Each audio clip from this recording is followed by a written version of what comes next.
This is Russell Fagan with SinisterRifle.com. I'm here with my friend Don Langworthy at Shooters World in Phoenix to talk about some police auction guns they've recently acquired. Can you tell us about the process Shooters World goes through to acquire these police auction guns? Many times a police department will put out an open bid soliciting offers either for the most money or for the most equipment and trade for their department. Very often though, we will approach them first because they're not aware that they're able to turn all the stuff they have sitting in their property room into assets for their department and their officers.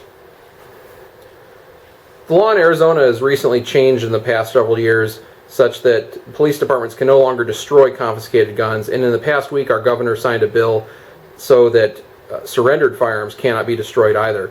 Have you seen an increase in police departments wanting to make use of this arrangement of trading in confiscated or surrendered firearms to increase the assets for their departments?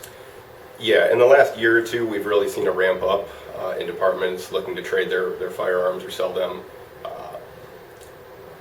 Even those that for political reasons might not have wanted to in the past, now that they're not able to destroy their guns, it's opening up a lot of areas that we previously didn't have access to.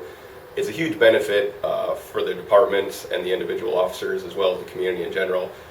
Basically what's happening is police departments are getting tens of thousands of dollars often in new equipment for their officers, new body armor, uniforms, equipment for their patrol cars. We've even done trades for iPads, so detectives have an iPad to work with in the field.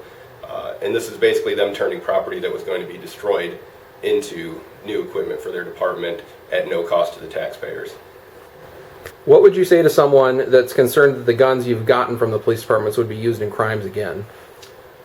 Well, every firearm that we sell at Shooters World, the buyer is going to have to complete a background check through the FBI NICS system unless they're exempted by already having an Arizona CCW, which means they've gone through an extensive background check.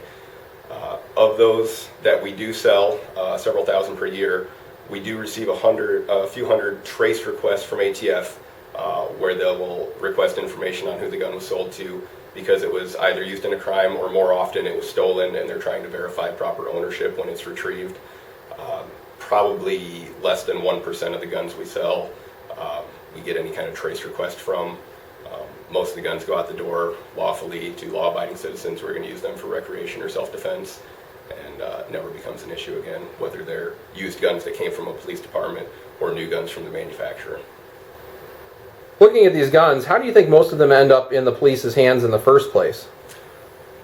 A very small portion of the guns that are auctioned off by police departments were used in any kind of violent crime. More commonly, what you have is guns that were confiscated because of a domestic violence situation. Someone became a prohibited possessor and their firearms were taken away from them. A lot of them were probably retrieved in traffic stops. Somebody got caught with marijuana or some other offense. And most of them, probably even if they had the charges cleared, didn't want to go through the process to retrieve their guns back from the police department, either because of the time or the money that it would cost them.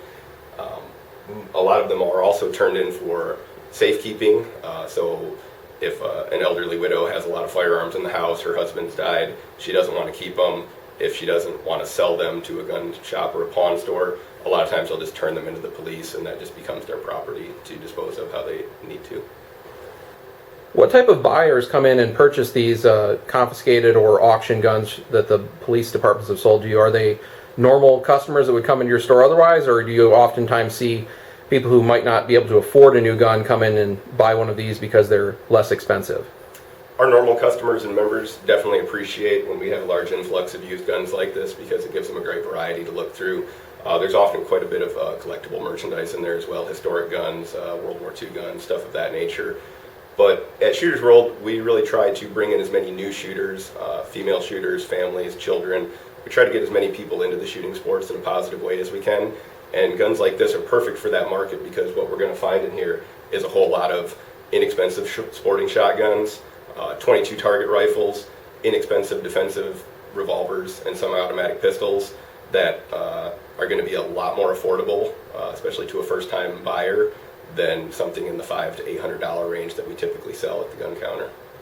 These boxes are a good representation of the various types of handguns that the police sell in their auctions to stores like Shooters World. And Don is going to go over a few of the different, more notable guns. All right, so a couple of the guns in here we just wanted to mention just to show the type of firearms typically seized that we receive in these auctions.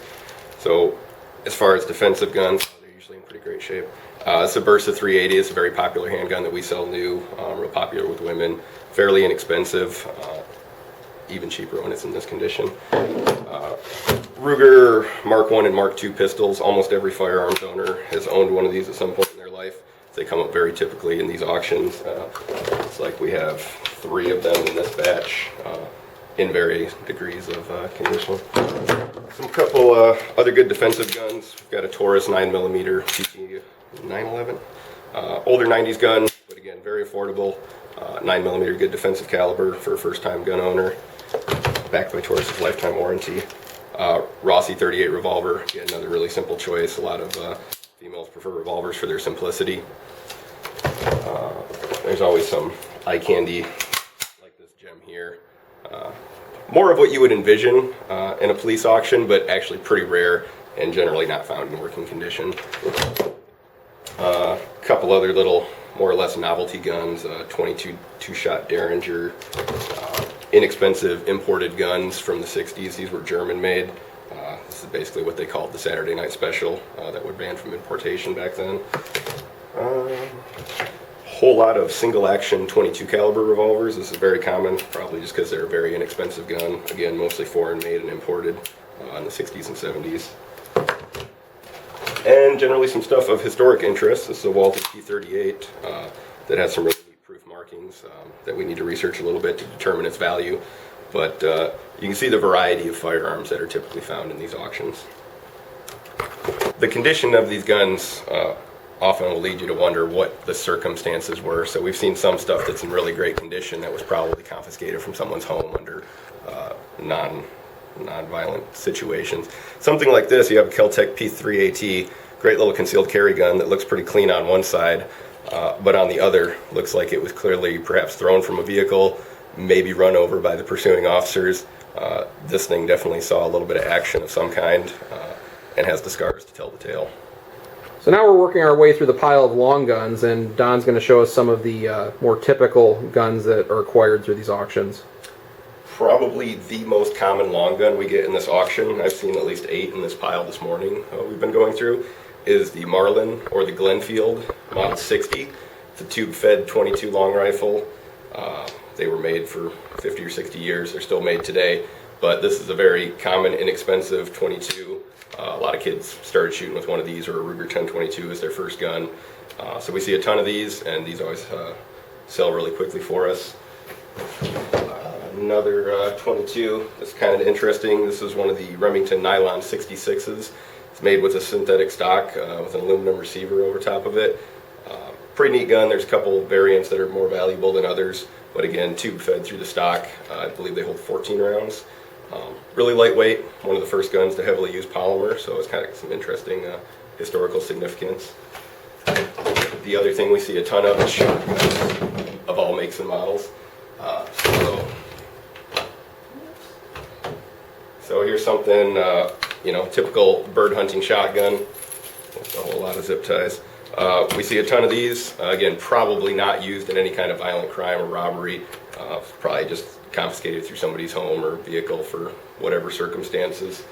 Probably the second most common long gun we see is all manner of single shot shotguns, like the NEF or the Harrington and Richardson's partner 12, 24, 10 gauge. We get a ton of these. So another more common type of shotgun, more similar to what we sell new here, is going to be like an 18-inch defensive synthetic shotgun. This is a Winchester 1300. We see a ton of Winchesters, Mossbergs, Remingtons. This one's in pretty good shape.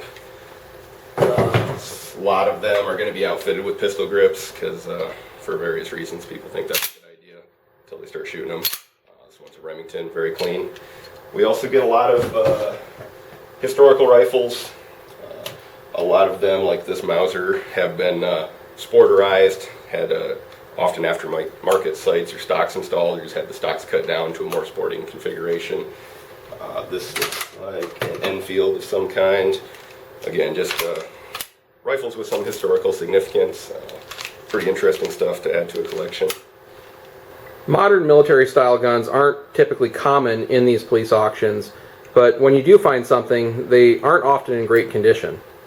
This is an example of a Hungarian imported AK-47 in pretty rough shape. I mean, the receiver, the barrel, the internals are coated with rust. Every time I rack it, rust falls out and gets all over me. The pistol grip's been attached with clearly an aftermarket screw.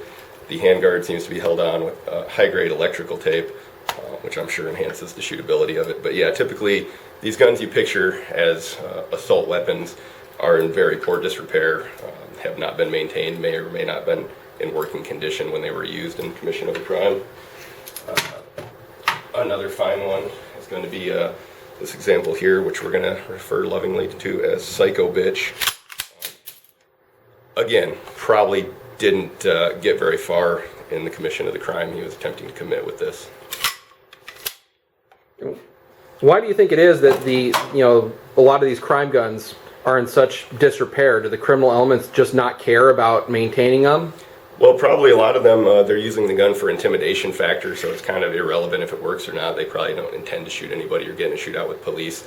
But typically the guns are probably stolen. They don't want to take them to a gunsmith or a gun store or any reputable place that may be able to service them because they're afraid it's going to be determined that they have been stolen. It's pretty easy to speculate looking at a batch this size. This is from a fairly small department here in Arizona, and we accumulated about 350 guns from them. That was about 5 to 8 years worth of accumulated guns for them since last time they disposed of them.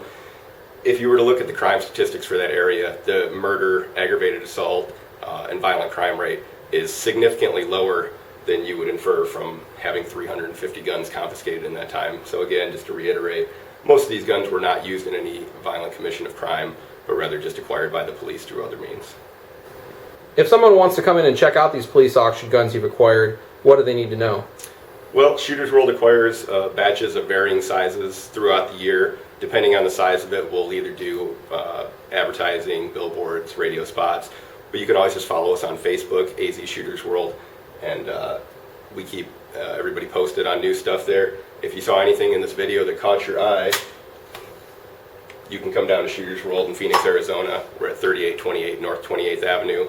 We also have a location in Peoria that's full of used guns also.